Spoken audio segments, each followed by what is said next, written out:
कमला के 4 बेटे बहुएं और 2 बेटियां पोते पोतियां सबके होते हुए भी उसका बड़ा बेटा अपनी माँ के लिए एक ऐसी नौकरानी ढूंढ रहा था जो उसके साथ 24 घंटे रहे। उसकी पत्नी ने तो साफ इनकार कर दिया था, मुझसे कोई उम्मीद मत लगाइएगा कि मैं आपकी माँ की सेवा करूँगी।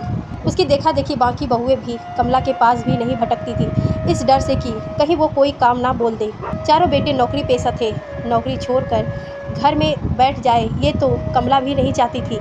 तुम लोग परेशान मत रहो मेरे लिए, अब बुढ़ापा तो आ ही गया है, भगवान मुझे तुम्हारे पिता के पास पहुंचा दे, बस इतनी सी इच्छा रह गई है। यह मौत भी मेरे पास नहीं भटकती, मुझे आकर गले लगा लेगी, सो नहीं होता इससे।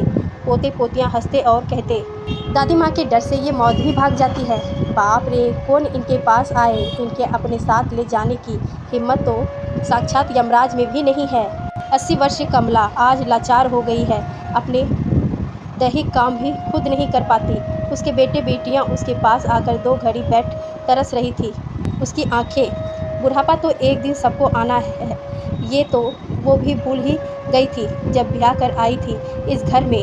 उसकी सास उसके साथ बुरा व्यवहार करती थी जब वो नई नई इस घर में आई। पहले सास बहू को खाने पीने के लिए तरसाती थी, सब कुछ रहते हुए भी कभी उसे अच्छा खाने नहीं देती कि वो उसके बेटे बेटियों के लिए है। फिर जब उनका शरीर लाचार हो गया तब कमला ने गिन गिन कर बदला लेना शुरू किया। वो खाने पीने के लिए अपनी सास को तरसा देती। कमला का पति दूसरे शहर में नौकरी करता था तो महीने में एक आधा बार ही आता। माँ की हालत देख उसे तकलीफ होती, पर कमला बहुत खुश रहा करती थी। वो तब भूल ही गई थी कि जैसे वो कर रही है कल को उसके साथ भी बिल्कुल वैसा ही होगा। यही जीवन का सच है, बोया पेड़ बबूल का तो आम कहाँ से होए। सास तड़पती हुई इस दुनिया से चली गई। कमला अपने बच्चों के साथ व्यस्त थी उनकी परवरिश में। बड़े बेटे की शादी के बाद उसे भी सास बनने का सौभाग्य प्राप्त हुआ।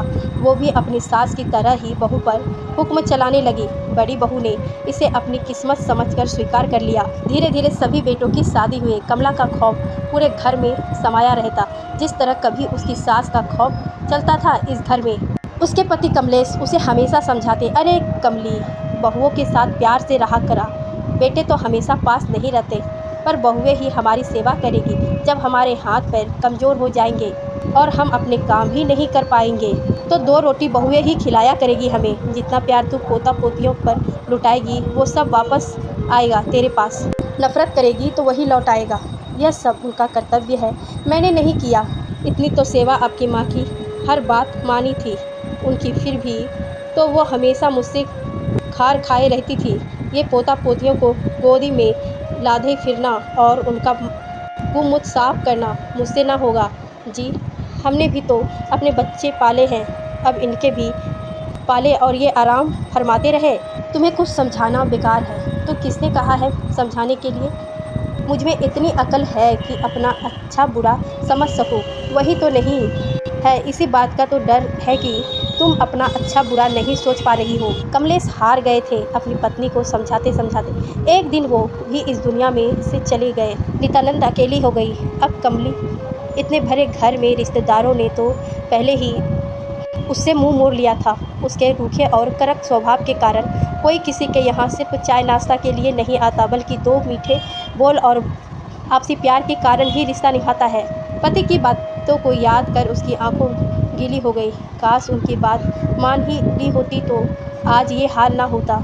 घर में तरह तरह के व्यंजनों की खुशबू उनके नथुनों तक पहुंचती है, पर खाने के लिए दिन में एक बार ही सूखी बासी रोटी उसके आगे इस तरह के डाल दी जाती है कि जैसे गली के कुत्तों के लिए बासी खाना डाल दिया जाता है।